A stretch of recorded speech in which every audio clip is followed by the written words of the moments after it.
নমস্কাৰ সকলোকে স্বাগতম জনাইছোঁ। আজিৰ এই ভিডিঅ'টোত আমি ক্লাছ 10 বিজ্ঞানৰ জীৱন প্ৰক্ৰিয়া যিটো আমাৰ লেচন আছে 6 নম্বৰ লেচন, এই লেচনটোৰ পৰা মেট্ৰিক পৰীক্ষাত এবাৰ মেট্ৰিকত আমাৰ কি কমন প্ৰশ্ন আহিব পাৰে মেইন মানে টপিককেইটাৰ বিষয়ে আলোচনা কৰিম, যাতে যিকেইটা পঢ়িলে আমি এই লেচনটোৰ পৰা আমাৰ সৰ্বাধিক নম্বৰ আছে 10 নম্বৰ আছে, যাতে কোনখিনি পঢ়িলে আমি 10 নম্বৰৰ ভিতৰত 10 নম্বৰে পাব পাৰিম। ইয়াৰ ভিতৰত আমি আগত কেনেকুৱা ধৰণৰ প্ৰশ্ন আহিছে তাৰ বিষয়ে আলোচনা কৰি যাম। বা প্ৰশ্নৰ উত্তৰখিনি আলোচনা নকৰোঁ, ঠিক প্ৰশ্নখিনি মাত্ৰ মেইন টপিক কোনটোৰ পৰা প্ৰশ্ন আগত আহি গৈছে বা এইবাৰ পৰীক্ষাত আহিব পাৰে তাৰ বিষয়ে আমি আলোচনা কৰিম। তো এই লেচনটো যথেষ্ট দীঘল লেচন, কাৰণ ইয়াত বহুতকেইটা টপিক আছে। তো ইয়াৰে ভিতৰত আমি আৰু সেইটো কাৰণে ইয়াৰ পৰা নম্বৰো সৰ্বাধিক আহে।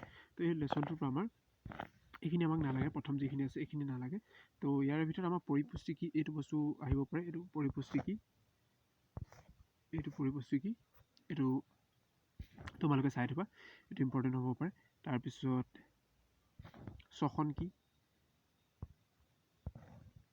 কি বস্তু, এইটো ইম্পৰ্টেণ্ট হ'ব পাৰে। ব্যাপন কি, এনেকুৱা ধৰণৰ সৰু সৰু। তাৰপিছত ৰেচন ক্ৰিয়া কাক বোলে বা কি হয়, তো তেনেকুৱা ধৰণৰ সৰু সৰু প্ৰশ্নবিলাক। এইটো ৰেচন ক্ৰিয়া, এইটো ক্ৰিয়াৰ তলত আছে, এইটো কি ৰেচন ক্ৰিয়া কি, এইটো আহিব পাৰে।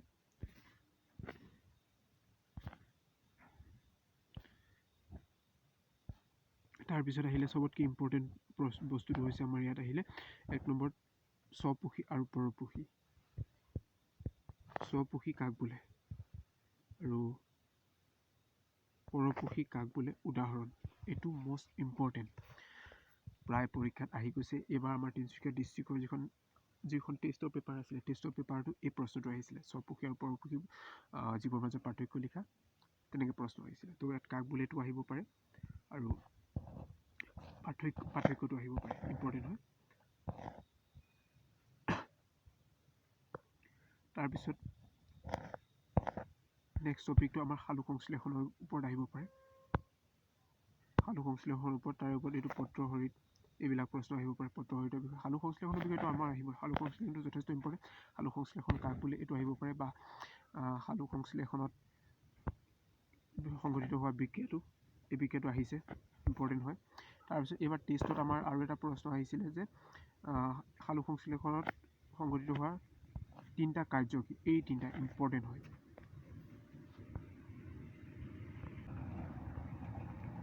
তাৰপিছত নেক্সট আমাৰ এই ডায়াগ্ৰামটো আমাৰ আহিছিলে 2020ত আহিছিলে, মেট্ৰিক পৰীক্ষাত HSLC এই ডায়াগ্ৰামটো আহিছিলে। তো এইটো কাৰণে এই ডায়াগ্ৰামটো ইম্পৰ্টেণ্ট হয়, এইটো আহিব পাৰে। তাৰপিছত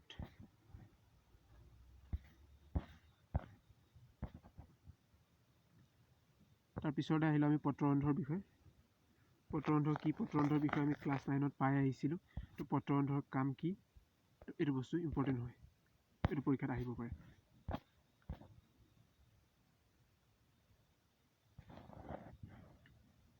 তাৰপিছত এইটো বস্তু ইম্পৰ্টেণ্ট হয় যে উদ্ভিদৰ শিপাই মানে কোনটো অংগই ক'ৰ পৰা মানে কি শোষণ কৰি লয়, ধৰি লওক বায়ু ক'ৰ পৰা লয়, তাৰপিছত শিপাই কি কাম কৰে, শিপাই পানী কেনেকৈ শোষণ কৰে বা কি বস্তু লয়, এইখিনি বস্তু ক'ৰ পৰা, মানে উদ্ভিদৰ সালোক সংশ্লেষণ প্ৰক্ৰিয়াত জড়িত হোৱা বস্তুখিনি উদ্ভিদে ক'ৰ পৰা আৰু কেনেকৈ আহৰণ কৰে, এইটো বস্তু আহিব পাৰে।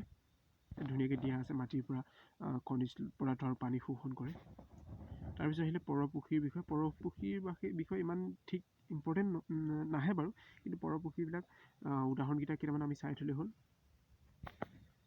তাৰপিছত আহিলে এই এমিবাৰ খাদ্য গ্ৰহণ প্ৰক্ৰিয়াটো, এমিবাৰ কেনেদৰে খাদ্য গ্ৰহণ কৰে, কুটপটৰ সহায়েৰে এটা মানে খাদ্য বস্তুটো গ্ৰহণ কৰি পেলাই এইটো এই প্ৰক্ৰিয়াটো আহে। তাৰপিছত আহিলে মানুহৰ পৰিপুষ্টি। ইয়াৰ পৰা আমাৰ ইম্পৰ্টেণ্ট প্ৰশ্নখিনি আমি পাই যাম।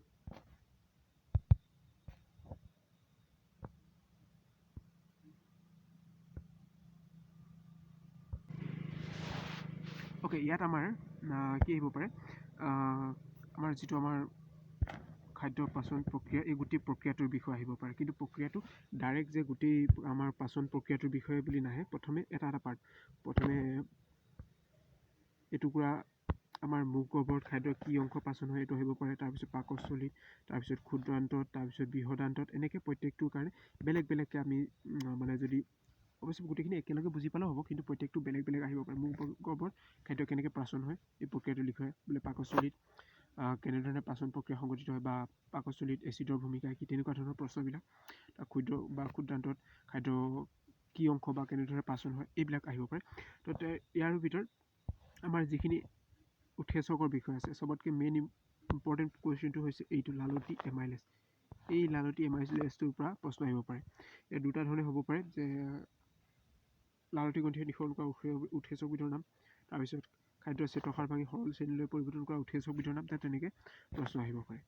তাৰপিছত নেক্সট আমাৰ পাকস্থলীত আহিলোঁ। পাকস্থলী পাচন প্ৰক্ৰিয়াত আমাৰ যি দুটা উৎসেচক আছে, পেপচিন আৰু শ্লেষ্মা, এইকেইটাৰ কাৰ্য, এচিডৰ কাৰ্য, এইখিনি ইম্পৰ্টেণ্ট হয়। এইখিনি আহিব পাৰে, আহি গৈছে আৰু আহিব পাৰে। তাৰপিছত আমাৰ ক্ষুদ্ৰান্তৰ পাচন প্ৰক্ৰিয়া, ক্ষুদ্ৰান্তত খাদ্যৰ কি অংশ পাচন হয়, কেনেধৰণে পাচন হয়। তাৰপিছত আহিলে ভিলাই বিষয় আহিব পাৰে, ভিলাই কি। তাৰপিছত ইয়াত পোৱা আমাৰ উৎসেচক ট্ৰিপচিন, ক'ৰ পৰা নিঃসৰণ হয়, কি কাম কৰে, ট্ৰিপচিনৰ বিষয়ে। তাৰপিছত আহিলে লাইপেজৰ বিষয়ে, লাইপেজ কি হয়, কেনেধৰণে ক'ৰ পৰা নিঃসৰণ হয়। তাৰপিছত ক্ষুদ্ৰান্তৰ ভিলাই কাম কি, এইখিনি আহিব পাৰে। এইখিনি ইম্পৰ্টেণ্ট প্ৰশ্ন উত্তৰ হয়। তাৰপিছত এইখিনি আমাৰ ইম্পৰ্টেণ্ট হয়, এই প্ৰশ্নকেইটা। গোটেইকেইটা আমি যদি পাৰোঁ তেনেহ'লে আমাৰ টেনশ্যন নাই। তাৰপিছত আহিলে আমাৰ শ্বসনৰ বিষয়। শ্বসনৰ ইম্পৰ্টেণ্ট বস্তু হৈছে সবাত শ্বসন আৰু অবাত শ্বসন কাক বোলে, এইটো ইম্পৰ্টেণ্ট হয়। এইটো প্ৰশ্ন আহিব পাৰে। এইটো অবাত শ্বসন ইয়াত আছেই, কিতাপত আছেই ধুনীয়াকৈ। সবাত শ্বসন কাক বোলে বা কি, বা ইহঁতৰ মাজত পাৰ্থক্য, এই বস্তুটো আহিব পাৰে।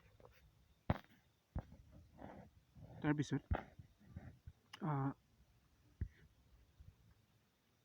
এতিয়া সবাত শ্বসন ক'ত সংঘটিত হয়, কেনেধৰণে হয়, এই বস্তুটো।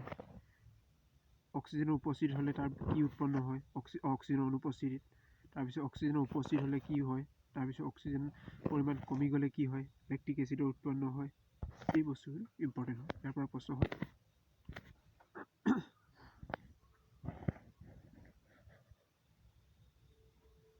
তাৰপিছত আৰু এটা ইম্পৰ্টেণ্ট প্ৰশ্ন হ'ব পাৰে ইয়াৰ পৰা, এইখিনিৰ পৰা, যে জলজ পানীবোৰে কেনেধৰণে মানে ইয়াতকৈ জলজ পানীতকৈ উশাহ লোৱাৰ এই টপিকটোৰ ওপৰত প্ৰশ্ন আহে। এইটো বস্তু ইয়াত দিয়া আছে,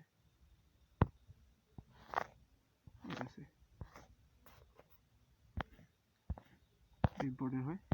তাৰপিছত মানুহৰ আহিলে আমাৰ শ্বাসনলীত বায়ুকোপ কি, এইটো আমাৰ শ্বৰ্ট কুৱেশ্যন হ'ব পাৰে। বায়ুকোপৰ ওপৰত। তাৰপিছত আমাৰ কেনেকৈ গেছ বিনিময় হয়, যে আমি যে কাৰ্বন ডাই অক্সাইড, অক্সিজেন লৈ পেলাই কাৰ্বন ডাই অক্সাইড যে আমি উলিয়াই দিওঁ, তো এই প্ৰক্ৰিয়াটো বিষয়ে আহিব পাৰে। এইটো ইম্পৰ্টেণ্ট হয়।